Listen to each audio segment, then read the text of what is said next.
Awesome. Well, I am so excited for this presentation. I gave a little bit of an intro at the end of my last session, but I'm going to go ahead and do it again. So this is Jordan Welborn. She is an account manager at Lucky Orange. We are big fans of the Lucky Orange platform. It's a phenomenal tool in order to work on improving your conversion rate of your website and start digging into some really cool processes like hypothesis testing. And Jordan today is going to talk about 3 easy ways to solve your website conversion conundrum, which is a fun word to say. And with that, I'm going to go ahead and hand over share controls to Jordan. So Jordan, can you share your screen? I can. Thank you. Let me see. Let me get the right screen going.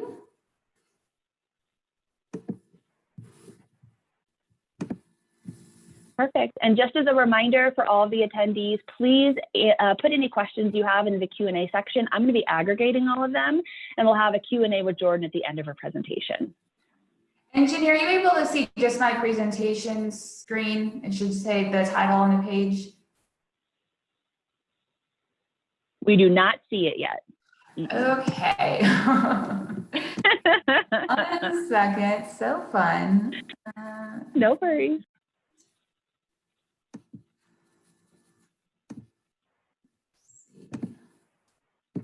There we go. It says, there you go. Perfect. And if you want to go into presentation mode, you should be perfect. Okay. Now do you see it? Perfect. I love it. Yay. Perfect. Thank you for your patience. I appreciate it. All right. So again, thank you, Jenny, for your introduction. And thank you to Anvil Insights for having us today at the Data Over Instinct Summit. Super pumped to be here. One quick thing. Yeah. One quick thing, Jordan. We're seeing your next slide in addition to your first. So if you go to display settings, you should be able to just show your main slide. Okay. Nope, maybe not. Maybe if you go down at the bottom, one of those. There you go. Perfect. That was perfect. Whatever that was. Is that working? Oh, goodness. Is that working? No, go down to the bottom area, maybe, and hit maybe one of the monitors or something. I don't know the tool that you're using. No, that's not it. This was working yesterday. 1 sec, everybody. I know. Guys. Zoom. You're fine. You're fine. There you go. Perfect. That. Does that work? You're good. You're good. Awesome. Perfect. Okay. Awesome. We'll Thanks, try Jordan. this one more time. So thank you, Jenny, for the introduction. Thank you to Anvil Insights. I'm excited to get started today to figure out what your conversion goals are as a company, as a team, and as an individual, and how hopefully together we'll figure out how to make this happen. So really quick, hi, my name is Jordan Welborn. I'm an account manager with Lucky Orange. Really, that's just a fancy way of saying that I am our client's go-to contact for any and all things regarding their account with us. So I work with some companies that you might recognize, names like Northern Tool, Anvil Insights, and the American Red Cross. I work with these clients every day in and out to hopefully improve their customers' experience on their website. So when we work together, they have these like aha moments where we sit down and maybe we're on a call or a screen share, and they start to identify some roadblocks or pain points that are happening for customers on their sites, things that are preventing conversions from happening for them. And when they identify these after going in and watching visitor behavior, they're able to fix those pain points, and then that results in a conversion next time those visitors come to the site. So I really hope that today you experience some of these aha moments yourself as we get through this presentation. On a quick side personal note, when I'm not at work, I like to be at our lake house with my fiance and our dog. His name is Luke, Lucas when he's in trouble, and also planning our upcoming wedding, which can kind of be a little bit of a struggle during COVID, but we are making it work. So just a quick lowdown on who and what Lucky Orange is. Our logo is going to be in the bottom right hand of your screen this whole time, so I figured I should kind of give you an overview. So Lucky Orange is a tool that is going to take you beyond collected data and stats. So we're a little bit different than your traditional analytics tool. We're going to show you how customers actually engage on your site. So instead of just guessing what the numbers and data on the page mean, we're actually going to show you what they mean. So we do this with a couple of different tools and some features that are available in your account, like live view of your customers. So you can actually kind of, peek over their shoulder while they're on your site in real time and see exactly what they're seeing on their screen. Where are they clicking? Where are they going to next? We also provide session recordings. So after they leave your site, we're giving you the entire video, start to finish, of when they came in, everything they did in between, and when they left. We also offer dynamic heat maps. So this is going to give you mouse movements, mouse clicks, and the visitor journey on a page with some pretty color overlay on there as well.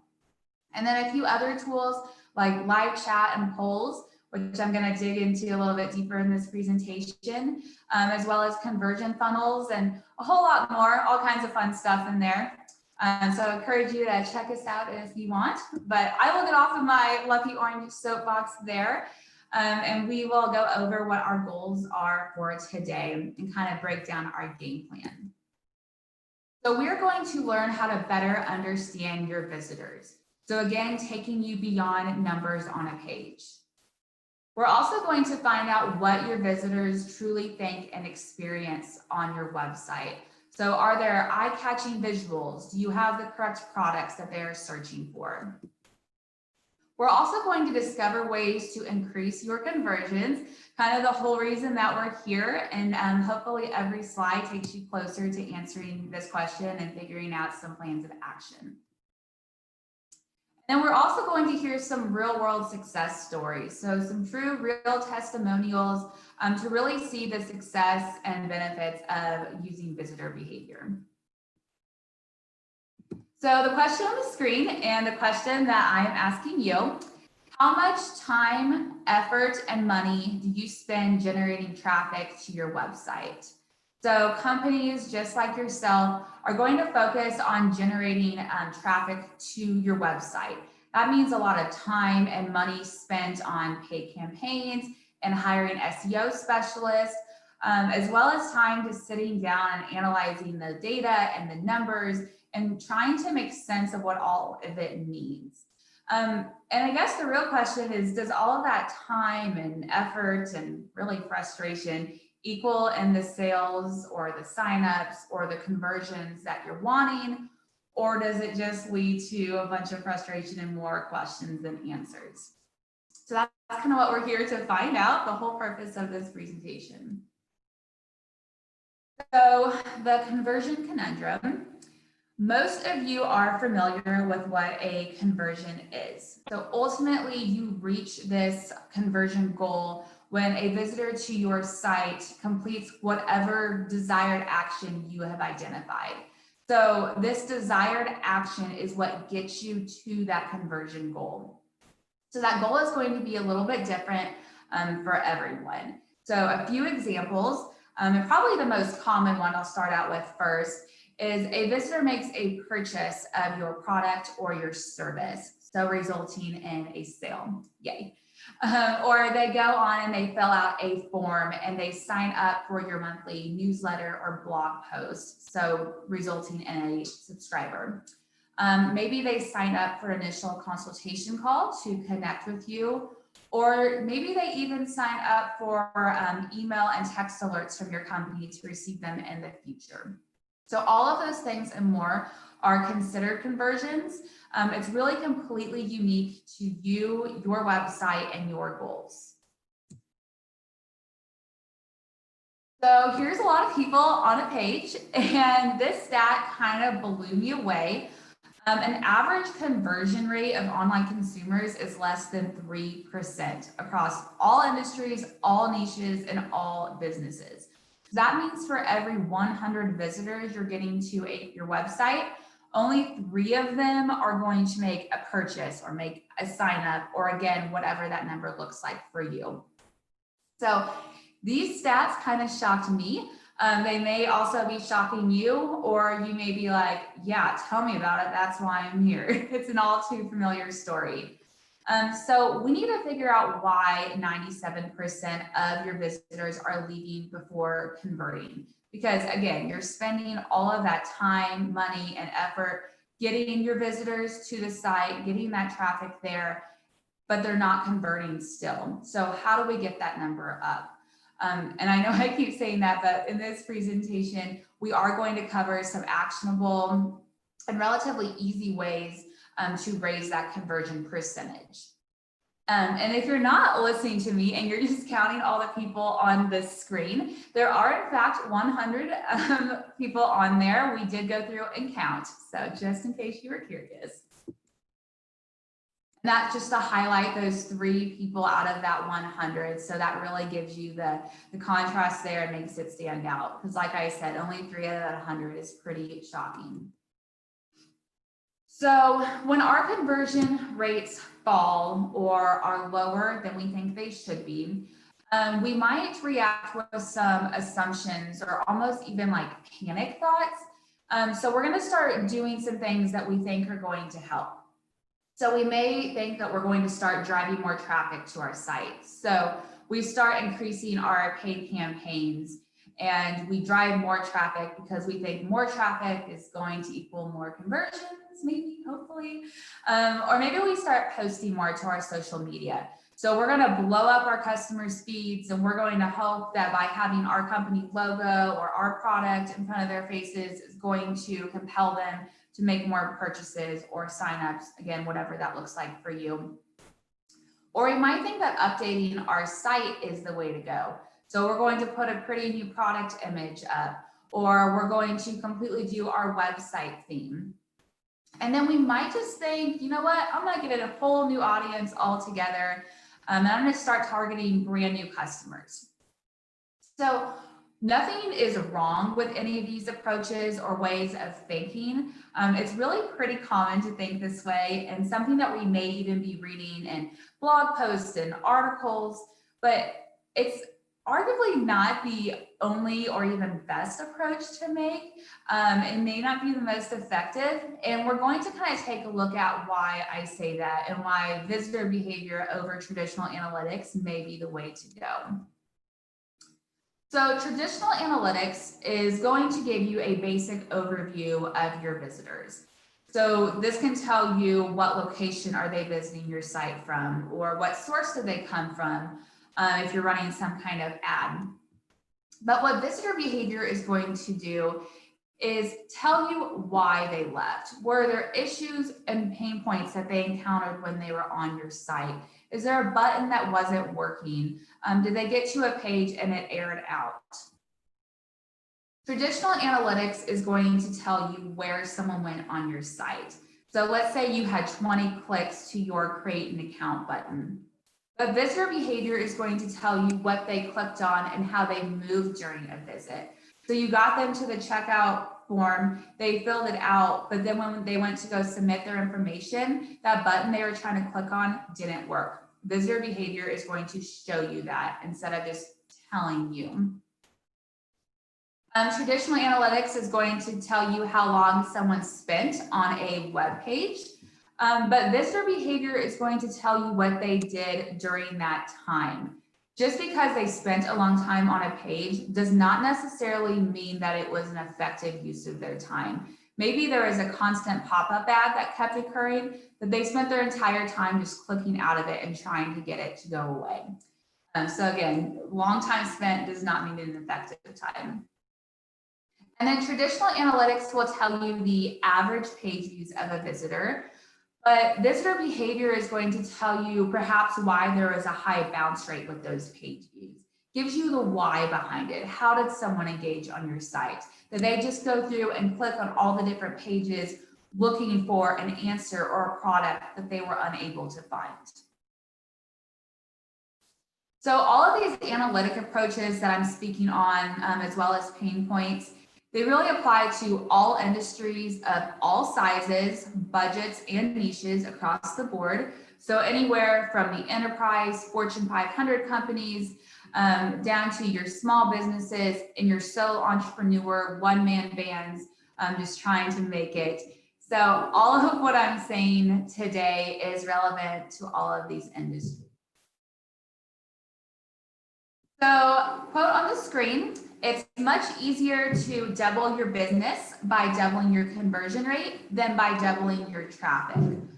So current visitors going to your website are not resulting in the conversions you are wanting. So paying for more traffic to the site is not necessarily the solution. You need to figure out first, why are your visitors not making a purchase or creating an account? Diving into proving their experience that your current customers are having should be your main focus before you throw more people into the mix. The problems aren't going to get solved just by increasing your traffic. You really need to solve the pain points and answer the why first. So the whole reason we're here and the name of this presentation is 3 easy ways to solve this conversion conundrum. So now that we've identified the problem and kind of spoke on that, we can start to get to the bottom of why these conversion conundrums happen. And it really comes down to 3 things. So the 3 things being the who, the why, and the what. So for now, we're going to just focus on the who. So who are your website visitors and potential customers? So an approach that many marketers take, and one you might possibly be taking yourself, is to build a persona for your target audience. So putting a face to raw data. A persona can include things like someone's character traits, their age, their geographical location, and even their previous shopping patterns. I want to introduce you to our friends at Insignia Jewels. And this is one of those real world success stories that I referenced earlier. So here's your first one. They have built a persona of what they think their potential customer will look like. So they're going to consider things like maybe the potential customer is a female in her 30s. She is going to enjoy fashion, same, and following the latest trends. She has a monthly budget for her clothes and her jewelry. She prefers to make purchases online, which I think is all of us during COVID right now. She's willing to spend and splurge a little bit more on the nicer items. And this last point that I'm about to bring up, I really want to zone in on and focus your attention. She spends time on Instagram and Facebook. So knowing this and the persona that Insignia Jewels has built, it's telling them that most likely their potential customers will be coming from social media platforms. So in return, Insignia Jewels has increased their marketing budget to put even more money into their Facebook and Google PPC ads to ensure that they're targeting their intended audience. So fun fact, Facebook ads actually make up 80% of Insignia Jewels traffic. That's pretty high. So they were getting all of this traffic from Facebook, but were not having the conversions that they were expecting. So they were getting the traffic to their site again, but once they were arriving, the customer wasn't having the experience they were wanting. They weren't finding the product that was promised to them. So when you are using your paid campaigns, make sure that you are directing the visitor to the correct product or service of whatever you are advertising. So we're going to take a look at this on the next screen. So this is a heat map of Insignia Jewels. And you're going to see here that they have segmented down to just see Facebook traffic. So they pull this heat map, they segmented the Facebook source. And what they were able to see here is that, again, the ad that they were directing their clients to or their customers to was not taking them to the correct product. And I don't know the exact product that they were advertising, but let's just say it was a giant, beautiful diamond ring. So they're scrolling through their social media. They see this pretty diamond ring that they want to purchase at Insignia Jewels. They click on it. They were not taken to that diamond ring. Instead, they were taken to the generic homepage. So you'll see on here that the visitors then scroll down to find the filter box. They're now clicking into the filter box and typing giant diamond ring, trying to find the product that they were promised, and they're frustrated and they leave. This is something that I personally identify with, and I'm sure you guys do too as well. When you find the perfect product on a targeted ad, because they're a little too accurate on what you're looking for, and you go and you're super excited to purchase, but then you're not taken to the product you were promised, and out of just pure frustration, you leave. So I just want to summarize this last section that we just went over, that why. Again, identifying who, identifying who your customers are. So we're going to look for which has a lower conversion rate, mobile or desktop. So go in and watch interactions and make sure that you understand the difference between a mobile experience and a desktop experience for your visitors. And then what inventory does your Google PPC traffic click on versus your Facebook traffic? So if they prefer specific products, make sure that you're targeting those correctly depending on the ads that you are running. And then does traffic from different sources engage differently? So by understanding your visitors' preferences and making the appropriate updates, you're going to be able to optimize your campaign targets and increase the likelihood of converting. Okay, so the second section, which is why, I messed up there earlier. So identify why visitors leave before converting. So now we can actually ask why. Why are you leaving? Why are you not giving me your money or your contact information? I just wanna have you convert. So we're gonna get to the bottom of that in this section. And here's a little Backstreet Boys clip for you. I hope that this is stuck in your head for the rest of the day, because it's been in my head for at least a solid week now. So the reason why your visitors are leaving your website can really be, ask a few questions here. We can really break it down. We want to know what stopped you from checking out. Where are they clicking, or where are they not clicking? Are they missing any critical information by not scrolling down completely? Real quick side note, but on heat maps, there's a scroll maps feature. It's one of my absolute favorite features that is offered. And a scroll map is going to show you how far down on your page a visitor is going before dropping off. So if you notice that 50% of your visitors aren't even getting to the point of your page where you have some eye-catching information or where you're advertising a sale, it's really a good indicator that you need to move that up. You want it right at the center front so it's catching everybody's attention. And then a couple other questions that we can ask, what can I do to make your experience better on this site? What can I do to help you convert? Marketers are really tempted by using traditional analytics to give numbers like bounce rate, cart abandonment rate, the average page views per session for a visitor.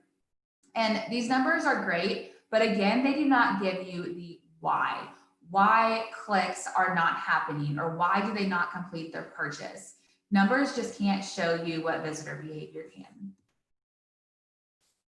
So I'm going to throw some few stats up here on the screen and see if you can identify with them. So over 50% of marketers are concerned about data exhaust. So, you have all of these numbers and data staring at you and you don't really know how to make sense of it all or where to even start. Nearly 20% of marketers are going to throw away about half of the data they collect. Again, they're just collecting it to have something to show their boss or their team, but it's truly overwhelming and they don't really know what to do with it. And then kind of going back, to the first stat, they can kind of go hand in hand, but over 25% don't know why they collect so much data. So again, this can all be very overwhelming and stressful. And at the end of the day, you really just want to raise your conversion rate.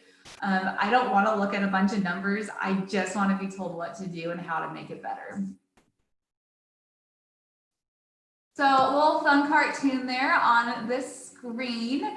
So it might seem a little silly, but you know, this company in the cartoon is saying that they're requiring their employees to start shaving their heads because 2 pieces of data just happen to line up.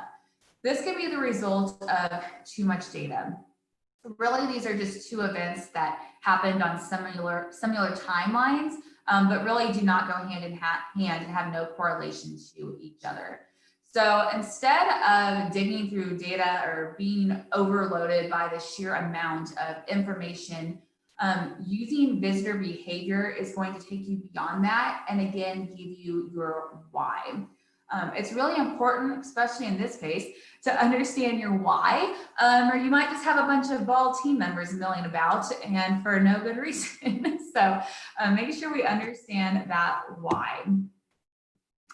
So going back here to our 3 out of 100 visitors make a purchase. So I'm going to give you another example.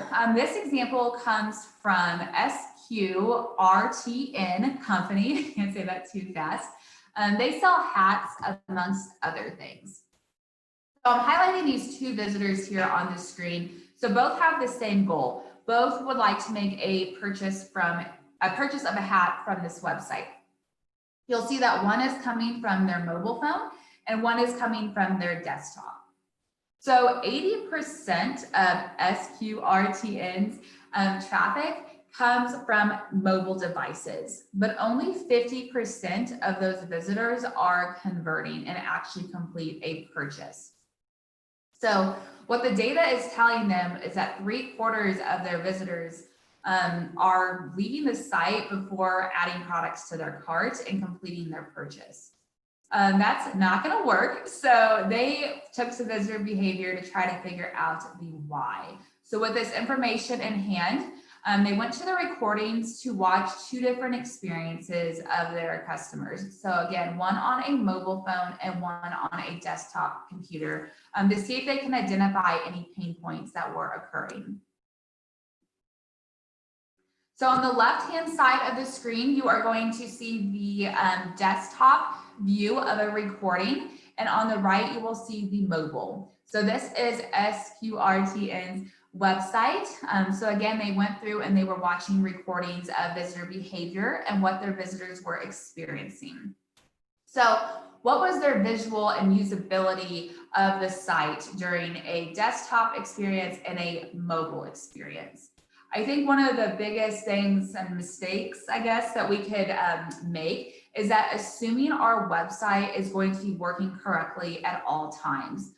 You know, we know how technology is. It is not always our friend, and we can't just assume that it's going to be working correctly. So again, by going in and watching these recordings, they were able to figure out what the data and numbers just simply cannot tell you. So when they did go in and look at these recordings, and maybe you can see this yourself on this screen there, it was clear that the experiences were completely different on mobile and desktop. So there's actually a button on the mobile device that was appearing. It was prompting the visitor to sign up for their newsletter. And that newsletter pop-up was actually going right over the checkout button.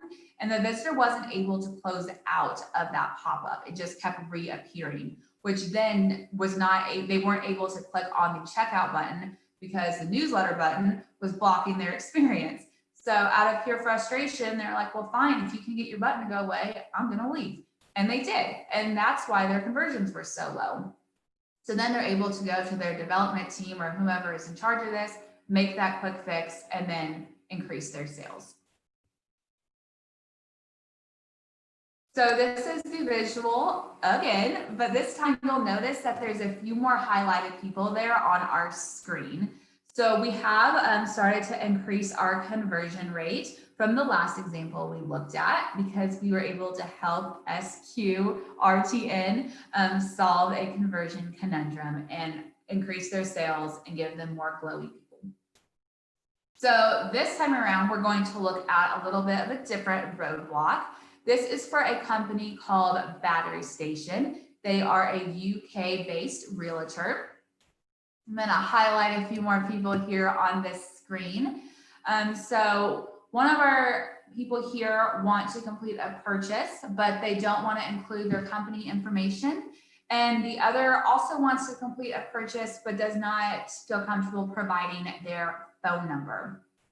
So Battery Station was having a high abandonment rate on the form that is required for checkout, which was resulting in, you guessed it, low checkout and low conversion rate. So to try to understand this better and again, get to that why, they ran a form analytics report for the checkout form. We're going to take a look at that on this next slide. So form analytics show that during checkout at Battery Station, again, there were 2 forms on here that were having a high abandonment rate. So the company form had a 45% abandonment rate, and the phone number had a 36% abandonment rate, both really too high. So if you go in also and run a order of completion report, all these fun reports you can run here on the forms, they were also seeing that company was the very last field to be clicked in and interacted with, which is meaning they're going through the form report and then they're going back to company and trying to interact with it again, kind of just putting it off. They don't really have anything to type in there, but it's required. So they have to go back and figure out something to type in there. What that's telling me is that perhaps all of Battery Station or some of Battery Station's traffic is not coming from a company. Maybe, again, it's a one-man band, solo entrepreneur, or it's just somebody wanting to make a large battery purchase for their home. So they simply don't have that company information to give you. So it really shouldn't be made as a required field, and maybe more an option or even a drop-down menu where they can click an answer that relates most to them. The same can be said with the phone number section with the high abandonment rate there. That form, or that field, I'm sorry, was required. And not everybody wants to give you that information. So again, maybe making that an optional field. If it's going to be a deal breaker that's going to prevent them from purchasing, you really need their phone number in the grand scheme of things if it's going to be a total deal breaker and results in a loss of a conversion. So another summary of this last section we went through. So how far do your visitors scroll and what information do they miss? I talked about the scroll maps and how I just absolutely love that tool. So I really, again, go in there and figure out if all of your eye-catching important information is towards the top of your page. Are there high form fields with a high abandonment rate? Just like we took a look at and how we discovered that maybe you make something optional and do not require it. Where do they click? And do they click on non-linked elements? I know that I've done this several times going to websites. You click on an image, you assume will take you to a URL or will answer some kind of question that you have, and it doesn't. So if you're running like a heat map, for example, and you notice that there is an element on the page being clicked on over and over again, and you're like, well, why are they clicking there? It doesn't even take them anywhere. Maybe you make it take them somewhere. Maybe you give them the option to make that a clickable URL. And then the last thing on here, where do they not click? So are your call to actions engaging on this screen? So really take some time to sit down and see how all of this can apply to your website and your visitors' issues to get you closer to your conversion goals. Find your why and then take steps to improve this, to complete your why. And then the third step that we have on here is learn what your visitors want and think. So it would be super insightful if we could just sit down with all of our visitors and interview them and truly get inside their head and just be like, tell me what you want. Why won't you give me your money? What can I do to improve my business and improve you coming back? So we kind of do that, and I'm going to give you an example of how. And cue the cute puppies on the screen. I hope you enjoy that for a little visual. So we want to ask our customers really the questions that we want to know the answers to. So how can I make my site better for you? Or what keeps bringing you back if you have returning customers? Maybe we're missing your preferred payment method and we could offer something better for you. And is there something that other companies have that we don't, or our competitors offering you something that we can make improvements on? So the good news is that there are tools out there that help you get these insights from your customers. Polls/surveys and live chat. So we're going to take a look at how a simple poll was able to improve sales for mybaitshop.com. Another one of those real world success stories that we talked about. So quick lowdown on mybaitshop.com. You might have been able to guess it, but they do buy and sell fishing lures. They drive most of their traffic from social media and Google PPC. Even with all that traffic though, they were still not able to get to the conversions and the sales that they were expecting. So without being able to, just whip out a microphone and personally ask each one of these visitors, what is preventing you from making a purchase today? What can I do to get your money? They went ahead and did the next best thing, and they published a poll on their website. On here, you'll be able to see in just a second, that poll is going to pop up to just kind of give you an example of how this may work. You can actually set polls to trigger at certain parts of the visitor experience. They don't have to show up even on every page. They can show up when a visitor is halfway down. There's really all kinds of triggers you can set to customize this to whatever best fits your website and your visitor experience. And I don't know if you believe it or not, but just by adding this simple poll on their site, their sales actually quadrupled, which is crazy, but true. And they simply did this just by asking their customers, what do you want? What can I do? And sometimes that's all it takes, is just simply offering your customer an outlet to express a want or even a frustration. I know this has personally happened for me before. I'll be on a site and I'm annoyed and I just want to vent to somebody and tell them how to make it better. So I will fill out a quick poll or a survey that pops up. And it does just make me feel a little bit better. It helped alleviate some frustration for me and gives the website a chance to fix the problem or respond to the issue. And this is just what their poll said, an example here. So they popped up a poll on the page that said, what additional lures would you like my bait shop to carry? They had to target their entire audience, so every visitor who came to their website. And then the result was 55% voted for more vintage lures. So this allowed mybaitshop.com to improve their conversions by 450%, which is crazy. And they were able to get rid of some inventory that they didn't need.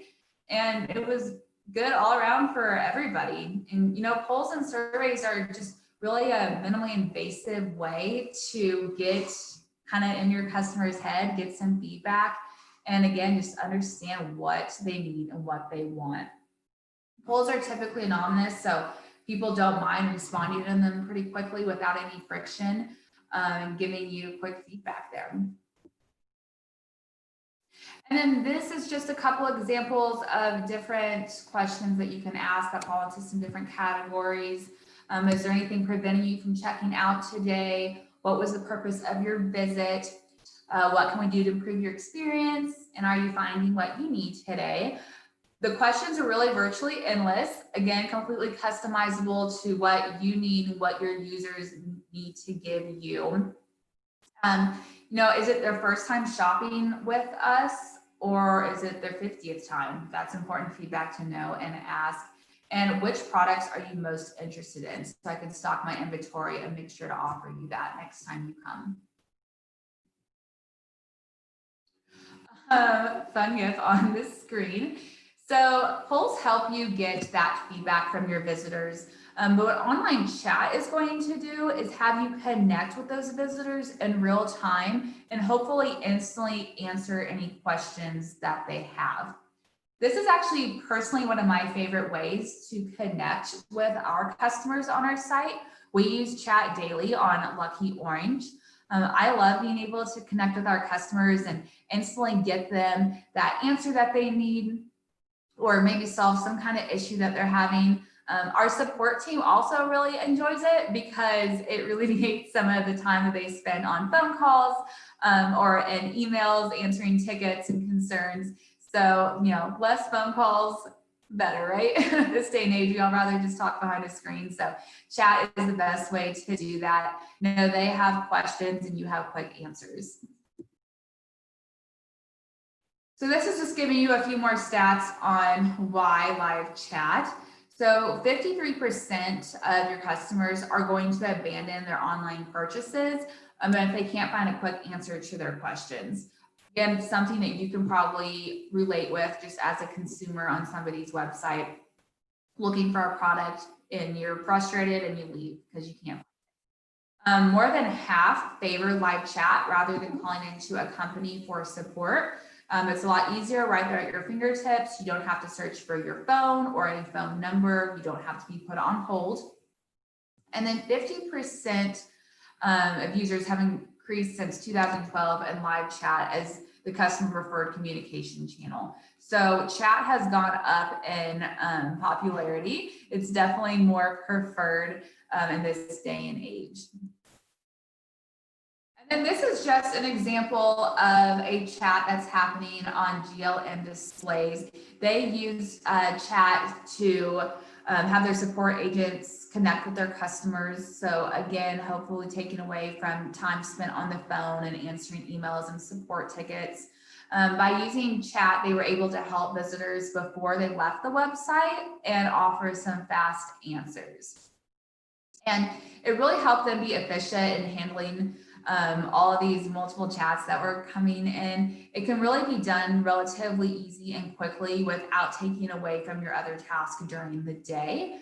And chat was able to help this company personally identify information gaps, and they were able to kind of raise their star rating and their ratings and their reviews from customers because they were able to offer better customer support. This just gives you a quick visual on what happens without chat, and then we'll see what happens when you do have chat. So again, the visitor is going to have questions for you. The visitor is going to look around all over your website for the answers to these questions, and they can't find them. You might even have the answers on your FAQ page, but you know, if the customer is truly frustrated, they're not going to spend the time to A, look for that page, and then B, sift through all the information, all the questions to find the one relative to them. So they're going to get frustrated and they're going to leave. So when you use a chat system, it can really make the difference between a sale and an abandoned cart. So with chat, so the visitor is going to have questions. They're going to use chat right in the middle of the corner there. They're gonna be like, boop, ask their question real quick, have an answer, and then they are going to convert. So then they're going to make a purchase from you, or they're going to sign up and create an account. Really, this is what you want. This is kind of the whole reason you're here, is to gain those conversions. So something to consider on this. And you know, if their question was what stopped them from checking out, if that's what you want to ask, now you have a visitor prime to begin checking out. If they have something that they're about to make a purchase and they just have one quick question, you answer it, and then they complete that purchase. It's as simple as that. They don't have to come back. They don't have to leave. They don't have to call anybody. Right then and there is an answer. So these are just some quick tips for chat operators. If you do not currently have chat on your website and you're wanting to get a system put in place there and a chat tool, here's just some quick little tips. So team training. So this is just so you can make sure that everyone knows how to use the chat system. And depending on how the system that you choose operates, you may be able to transfer chats to other operators. And you really want to be consistent in this training and make sure that operators are answering chats in a timely and respectful manner. And a lot of the tools that you'll use, a chat program you'll find, they will have the ability to send you chat transcripts. So having somebody who goes through and reviews those and just sees if there's any opportunities for improvement, and just constantly doing some training on that. If you're using chat, just remember to be human. Be nice, don't act like a bot, be friendly. Keep in mind that they might be reaching out to you because they're frustrated, and just try to be understanding and sympathetic to that. And, use your tools that you have at your disposal to answer the questions as quickly and nicely as possible. And then on that note, keep it short. Try not to do a super long-winded response. Be friendly still, obviously, but keep in mind that they're most likely using chat because they do just want a quick answer and then move on with their day. And then the last one here is find answers. So this is just pretty much so you don't pretend that you have an answer, or, if you don't have the answer, then just find it and just be very transparent. Tell the person on chat, if you hang on just one quick second, let me ask my team member, or let me look up that information for you. I know at Lucky Orange, we do this. We'll ask our customers just to hang tight while we look up their account information, or if we have to ask our dev team a quick question. So just make sure to be transparent with that, just so they're not waiting and getting even more frustrated, and then it's just a hot mess. So just make sure to be transparent. So to summarize this last section that we just went over, we are going to learn more about and from your visitors. We want to do this so we can find their wants and their needs to build a better inventory on our site. Again, we talked about that with My Bait Shop. We want to understand their opinions and preferences. Again, giving them the opportunity to use us as an outlet, and so we can improve their experience next time. It can also be as an opportunity to grow newsletter and email lists. This is an opportunity with polls and chats. You can offer this as a field for the customer to fill in and give their information.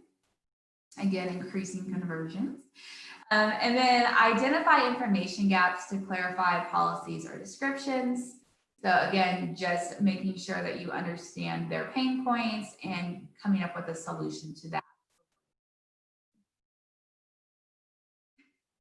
I love this slide. It's really on here just to make me giggle, and hopefully you giggle as well. A rapping grandma. And, pity laughs are welcome, but no shame in admitting I think this is funny. So wrapping up the presentation here. So if you'll remember, we looked at this visual at the very beginning of the presentation. So we had 100 people on the screen. Only 3 of them were highlighted because only 3 of them were going to make a conversion with us. So again, only 97 or less than 97% of visitors are not converting. So now you'll see that we have increased our Glowy People on this screen. I feel confident in saying that we have identified some ways to convert visitors on your website. And again, I can't stress it enough, but a conversion is whatever is unique to you and whatever applies to you. And I hope that you maybe have even identified some different conversions today and some actions that you hadn't even thought of. And you have some new goals to take away and to share with your team, or just even yourself, to move forward here. So as we wrap up this presentation, here's a few points to remember. So you're going to focus on who your visitors are. So again, analyzing by device type, conversions, and more. So you're going to want to identify the device types for all of your traffic, as well as traffic that converted and didn't convert. So you also, just as much as you want to know why they didn't convert, you also want to know why they did convert. And the more that you can discover during this phase, the more you can focus your energy and priorities as you evaluate the website and make it a better experience. And then remember to dive into data to identify traffic, metrics, and patterns. So as you learn about your visitors, evaluate your campaigns and traffic sources. You're going to do all of this to better understand who you're attracting to your website.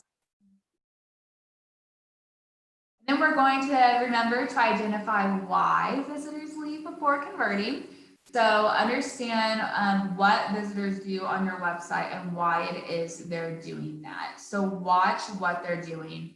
Don't just settle for page views or time on site.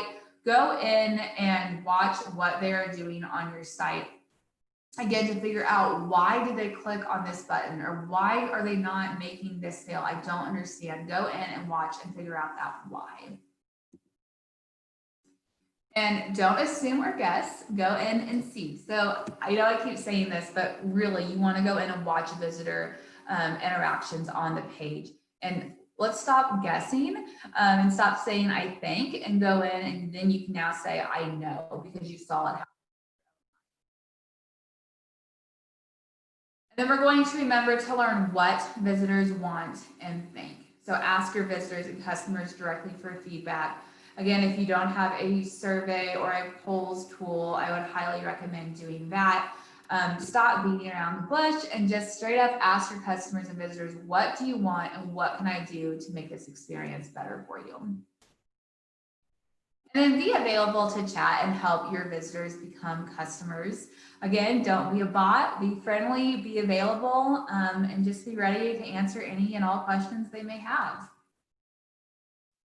That is the end of my presentation. So on the screen there, I have some information. If you want to try Lucky Orange out, we would love to have you. A free 14-day trial, no credit card needed. You can sign on up with us. And if you want to connect with me, I'd love to hear from you. And my contact information is on the screen.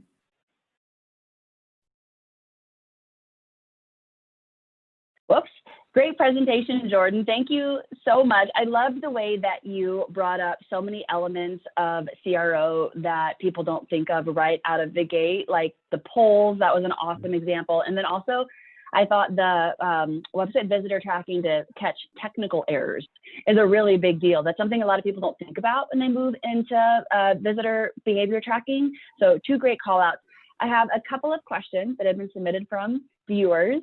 The first one is, what are some common mistakes businesses make when looking at visitor behavior and how can they avoid them? Yeah, so I would say that answer that question most likely be they're not breaking it down enough. So, you know, I gave some examples of this during the presentation, but truly not understanding that all visitors have different experiences depending on, you know, what kind of device type that they're using, even what browser they're viewing your site on, or different operating systems. So to go in and make sure you're breaking it down by that and not just an overall experience is really important there. That's a great tip. I love it. Let's talk about, do you have any tips or best practices for using heat maps?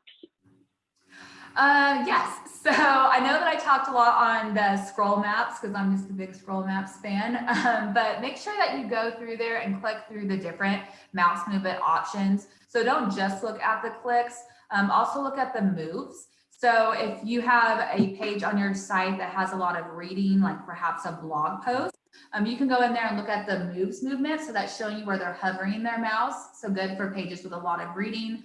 Scroll maps, again, my favorite.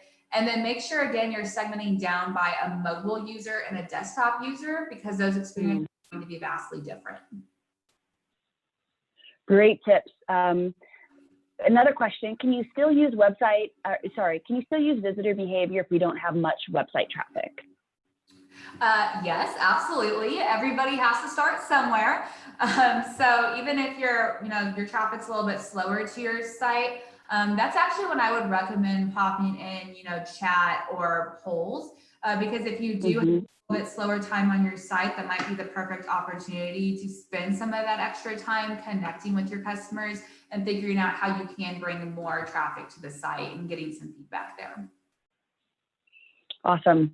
What advice do you have for someone who's considering using visitor behavior? I would say to find a tool that is right for you. Obviously, I want to talk up Lucky Orange, but really do your research on there and just decide what you need from an analytics tool. And sign up for some free trials. Most of them offer that, and kind of play around and see what works best for you. And don't be afraid to reach out to the company that you choose and ask them if they have any onboarding or any demo videos you can go in and watch to truly understand the tool better.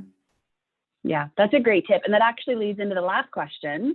Are there any training resources you'd recommend for someone in a marketing role that wants to become more analytics savvy?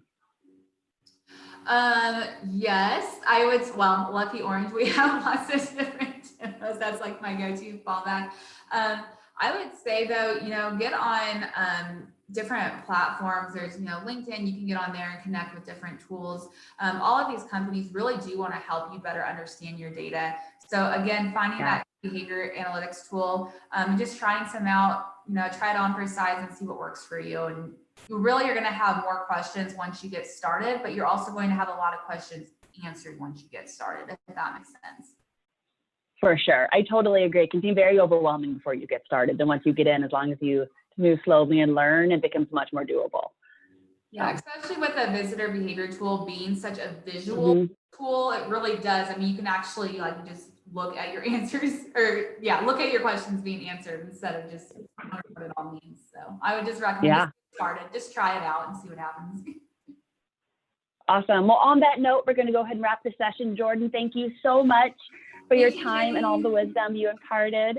And with that, we're going to take another short break. So our next presentation is from Valentin Radu. He's the CEO at OmniConvert, and he's going to be coming in talking about the power of customer lifetime value. So we're going to get into some really more in-depth calculations of using your data to be able to drive overall profitability. So again, thank you, Jordan. We'll talk to you soon. Thank you, Jenny. Bye, guys.